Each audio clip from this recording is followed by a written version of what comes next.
Mobile আসিল কি দোলা লাগিল, পড়াশোনায় মন বসে না।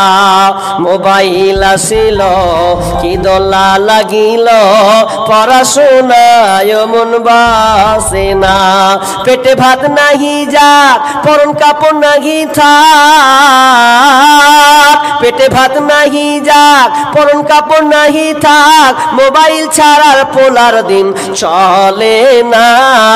মোবাইল আসিল কি দোলা লাগিল, পড়াশোনায় মন বসে না।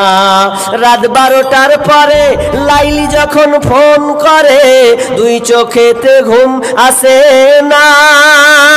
আর ঘুম আসবে যে কল ঢুকেছে। রাত 12টার পরে লাইলি যখন ফোন করে, দুই চোখেতে ঘুম আসে না। রাতু জাগিয়া ফোনে চ্যাট করিয়া, রাতু জাগিয়া ফোনে চ্যাট করিয়া, সকাল 8টার আগে ঘুম ভাঙে না। মোবাইল আসিল কি দোলা লাগিল, পড়াশোনায় মন বসে না। নারী পুরুষ একাকার, জিনাতে 6 লাভ শুরু হয়ে গেছে। আপনি পার্কে চলে যান, পার্কে গিয়ে আপনি দেখতে পাবেন ছেলে মেয়েতে জোড়া জোড়া। আপনি স্টেশন চলে যান, ছেলে মেয়েতে জোড়া জোড়া। মাঠের দিকে চলে যান, ছেলে মেয়েতে জোড়া জোড়া। তার মানে ওরা জানে না যে আল্লাহ আমাদের দৃশ্যটাগুলো দেখছে। যেদিন কিয়ামতের মাঠ হবে, 4টা জিনিস দিয়ে তার অপরাধ প্রমাণ করা হবে। ছেলে হোক কিংবা মেয়ে হোক, 4টা জিনিস দিয়ে তাকে অপরাধ করা হবে। প্রথম অপরাধ তাকে বলা হবে তুমি এই পাপ করেছো, বলে অস্বীকার করবে। যখন আপনাকে খাতা দেখানো হবে, খাতা যখন দেখানো হবে, খাতা বলবে এটা ফেরেশতা তোমার ভুলভাল লিখেছে, আমি এগুলা কাজ করিনি, স্বীকার করবে না। সেই সময় আল্লাহ বলবে বেঈমান, দেখ দেখ দেখ তোর ভিডিও করে রেখেছি।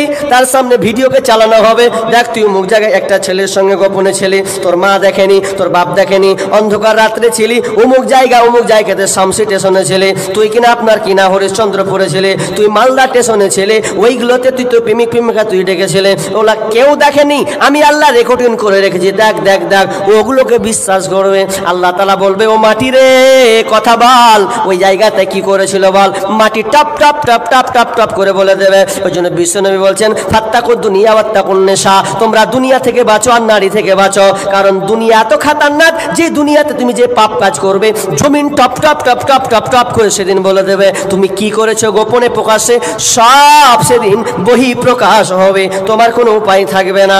বোন তুমি কেমন করে তুমি প্রথমে আল্লাহকে ভয় করো, আমরা কি আল্লাহকে পাত্তা দিই না, বরং প্রেমের প্রেমিকাই পরে নিজের জীবনকে নষ্ট করে দিই। সামান্য কয়েকটা প্রেমিকের কারণে। এই জন্য দেখবেন আমাদের বাড়ি মুর্শিদাবাদ। আচ্ছা আয়রন ব্রিজ কে শুনেছেন? নাম শুনেছেন এখানকার কেউ? Iron bridge শুনেননি? সোশ্যাল মিডিয়াতে অনেক হয়। জঙ্গিপুর ব্রিজের নাম শুনেননি? জঙ্গিপুর নাম শুনেন তো? ওই জঙ্গিপুর ব্রিজে কত মেয়ে যে ঝাঁপ দিয়ে মরে তার ঠিক ঠিকানা নাই। কেন গো? কেন মরে জান দিয়ে?